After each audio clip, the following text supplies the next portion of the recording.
It starts out as something that you've trained for all your life, trying to make a difference. The cool thing is, as an A10 pilot, on times when the stars align and you're up on that mission where you get to make a difference, you get to see the reward. It's a pretty easy answer to in terms of why are we here. Number one priority is always saving guys on the ground. The people that we so closely work with, the guy on the ground. That's my whole soul and being, is that guy on the ground.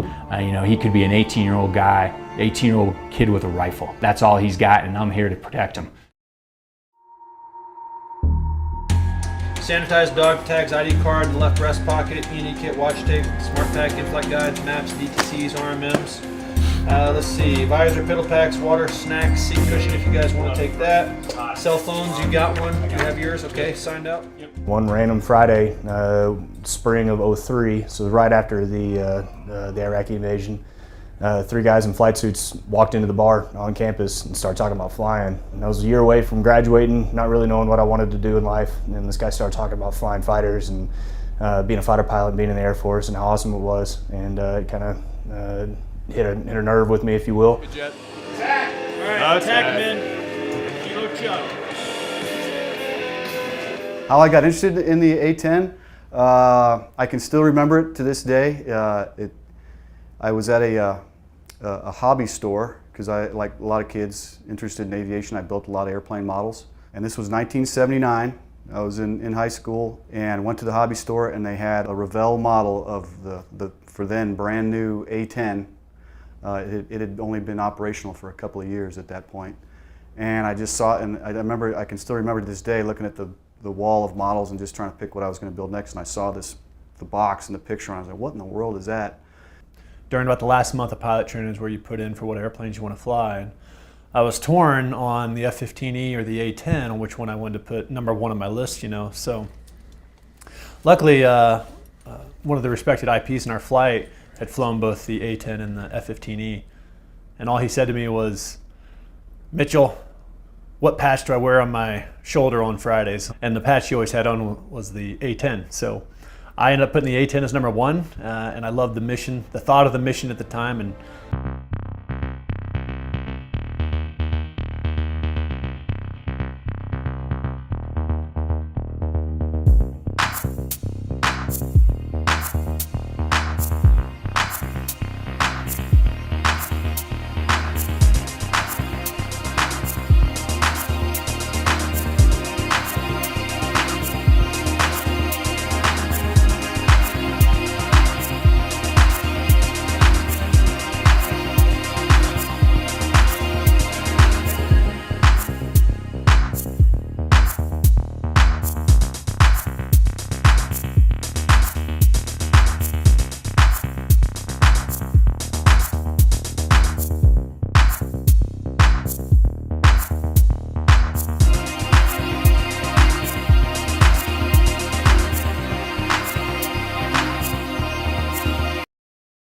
I was a first lieutenant. I was 26 years old when Desert Storm kicked off.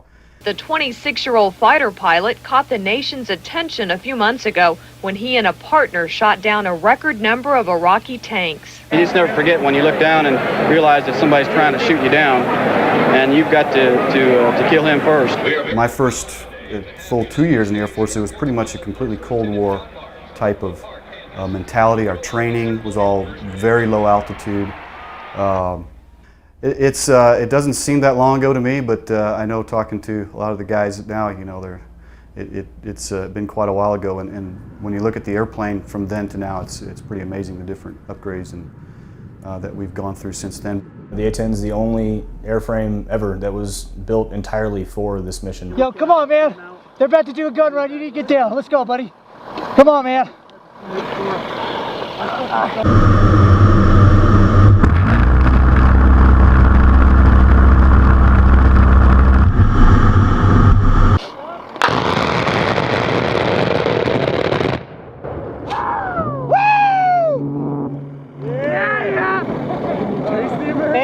saving the day again, baby. There's just nothing that matches the devastation that that gun can bring.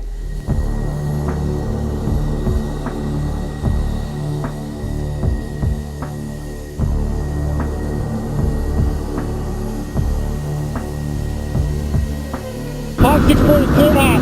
30 mil inbound.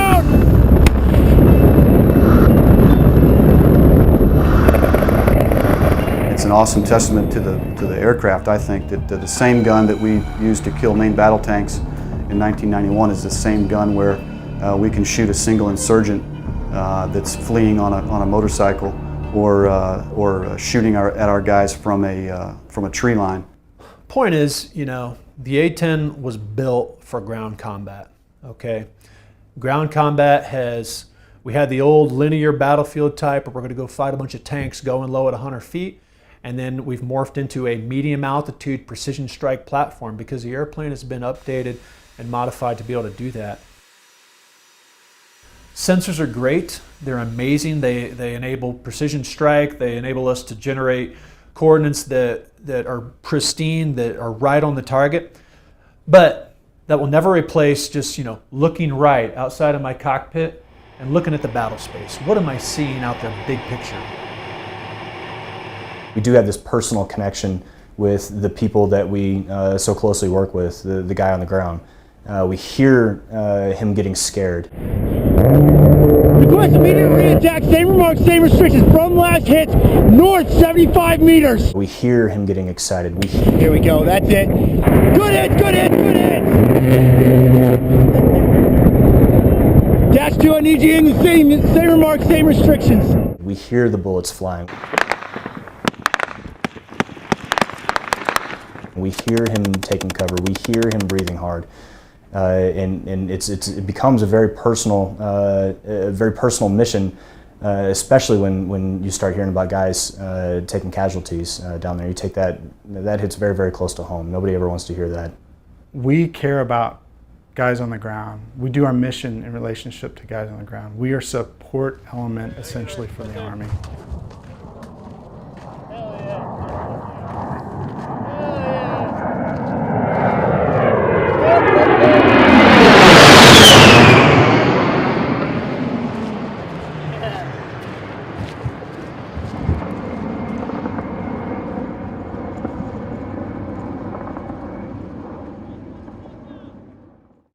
We care about the guy on the ground. I'm not saying air interdiction mission isn't caring about the guy on the ground, but it's not tangible. You can't really grab the benefits of it right then. You're gonna wait a certain amount of time to see its effects. Air to air, how's that about the guy on the ground? Well, you're building air superiority, air supremacy, correct. But is the guy on the ground gonna see it, get the tangible benefits of it? No. Close air support is about the guy on the ground. Combat search and rescue is about the guy on the ground. We're joint. We're a joint airframe and an air force, and that's what makes us different.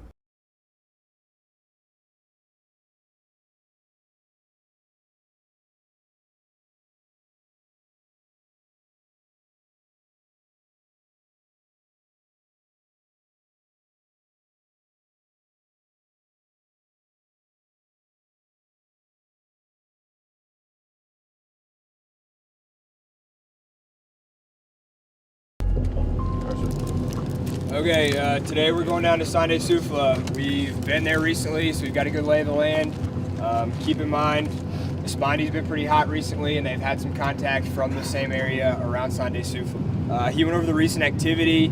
Keep in mind the kind of MO we've had recently out of there. They've seen the Taliban commander kind of looking at the objective first, doing a quick meeting, picking up weapons en route. Usually there's motorcycles involved.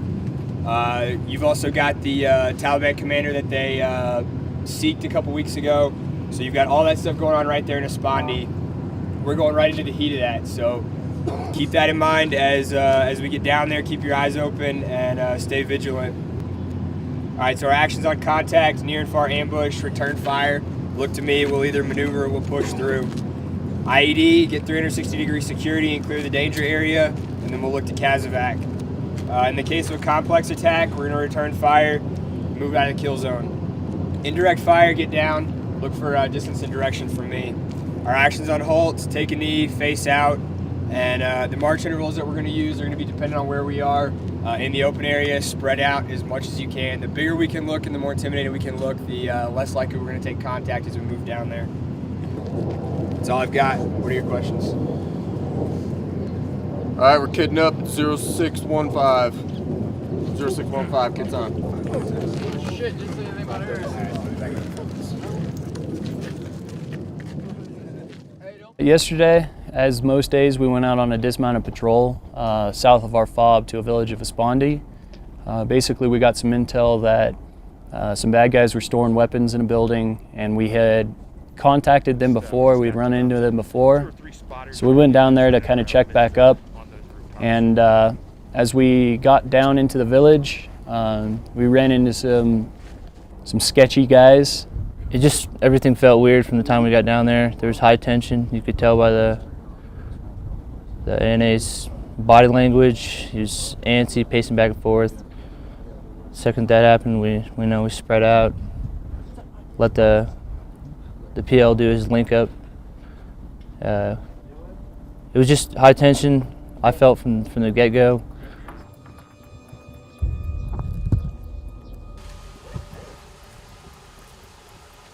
Hey, let's go. Go push.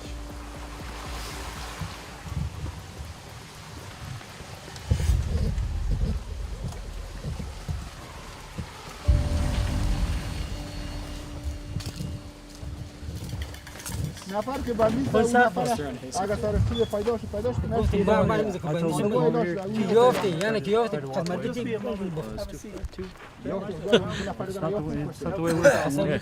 کاش کم تکم خود شاورز من دمار پنجاه سال دمار He said everybody is teachers here, so we are good people. Okay, if they're good people, they have nothing to worry about. We're not Yeah, going to take them in.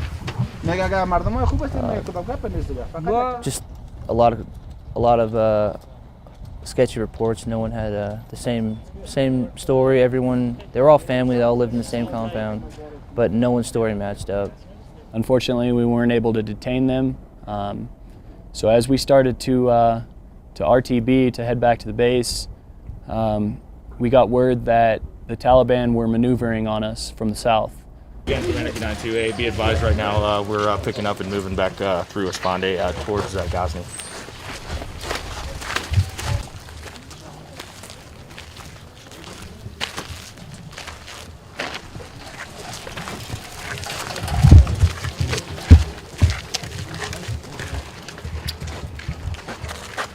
Mutant energy, go.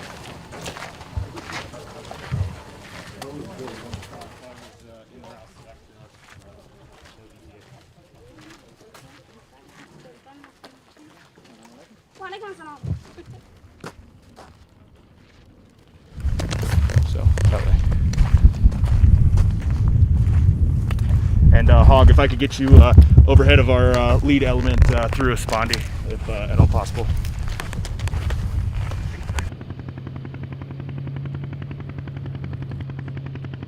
As we were headed back to the base, we had to cross about 2 kilometers of open desert.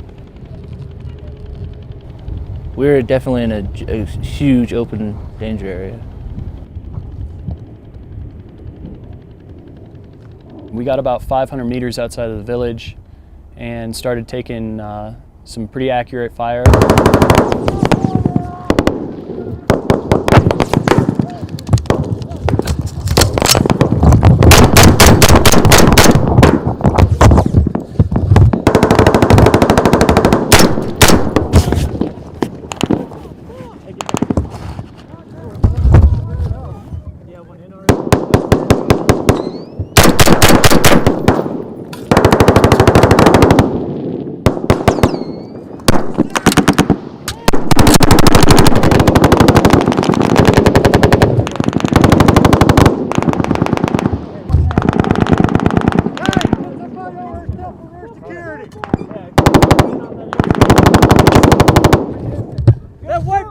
427, send it. L3, can I fucking hang it? Hang it! Hang it! I hanged it. Hey, shoot it! Ready to fire? Shoot it!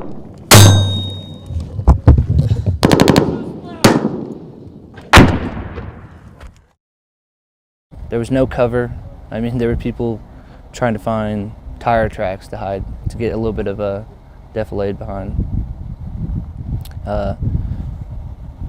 You know, in that position, the best you can do is spread out, gain fire superiority, you know, and then wait for some air support. Our comms were a bit of an issue at the time, and so they had a little bit of a struggle, but they did have A10s luckily being pushed down to us. I have your position south of the tree line.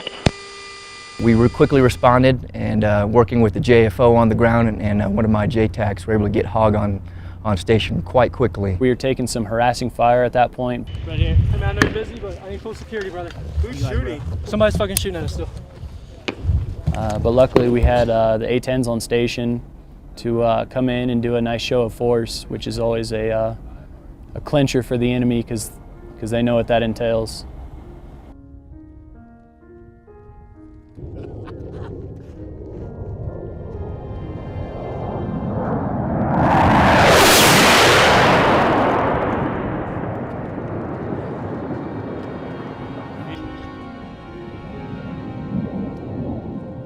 The A10 has proven itself time and again as being really a nightmare to the enemy. Just its mere presence alone is enough to keep the enemy at bay. And in that situation right there, again, just bringing those guys in quick and fast was enough to push the enemy away from our forces. The ground troops that I work with, when they think close air support, they think A10s. And I think the reason for that is they almost share the same mentality. If you were to say that there's a grunt in the sky, it'd be a Hog pilot.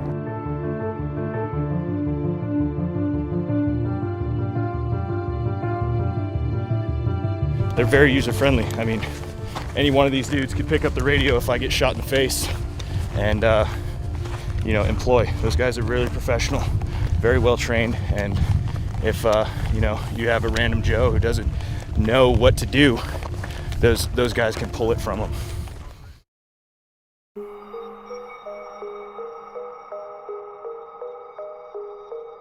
To win a war, you need boots on the ground, and to have boots on the ground, you need support, and you need the right kind of support to have boots on the ground, and it's the A10, honestly. Even sometimes just a sound, or just telling the ground commander, hey, A10's on its way, or we have aircraft supporting that we hear in 5 mics, and you ask what it is, you say, hey, we got an A10 coming on. Yeah, it picks them up a little bit. That sound is so distinguishable.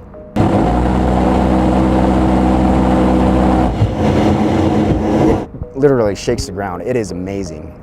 You hear it first when it fires, and then you hear it echo from the gun in the sky. That sound right there just drives 11 Bravos nuts. It's amazing.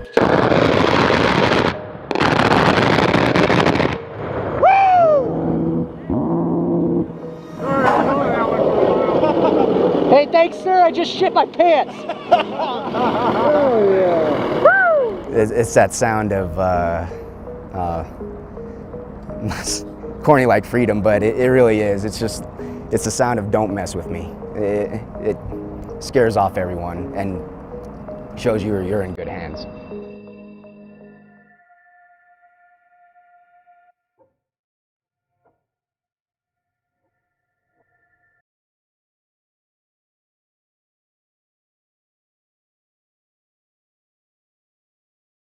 I think when people 10, 20, 30, 40, 50 years down the road look back on it, I think people will look at this airframe and it will always be known as an airframe that was, some people view it as ugly, who'd want to fly that thing? But you know what, it was an airframe that got the job done. It got bombs on target when it mattered most, and guys went home to their wives and kids because of the airframe. It makes it, it's very humbling. It's that we are so trusted and liked by the ground forces. I think that's something that I'm very, very proud of. They love this airplane and they trust us is the biggest thing. I mean, when you're shooting last night, we just looked at it, was between 65 and 100 meters away from the friendly guys, and for those guys to trust us to do that on a regular basis is very gratifying. I got the greatest job in the world, man. I get to fly fighters when people need me to do my job. I have the chance to save lives and make a difference on the battlefield. That is when you hear the machine guns going off in the background, when JTACs screaming, the bullets are hitting at his feet, and you can hear the bullets pinging off the Humvee that he's hiding behind. And then all of a sudden you roll in, put some rounds down and take care of his problem for him.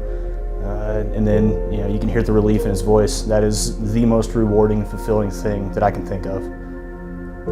You've got a huge group of experts at what they do with a singular focus, and you can't really get that back once it's broken out.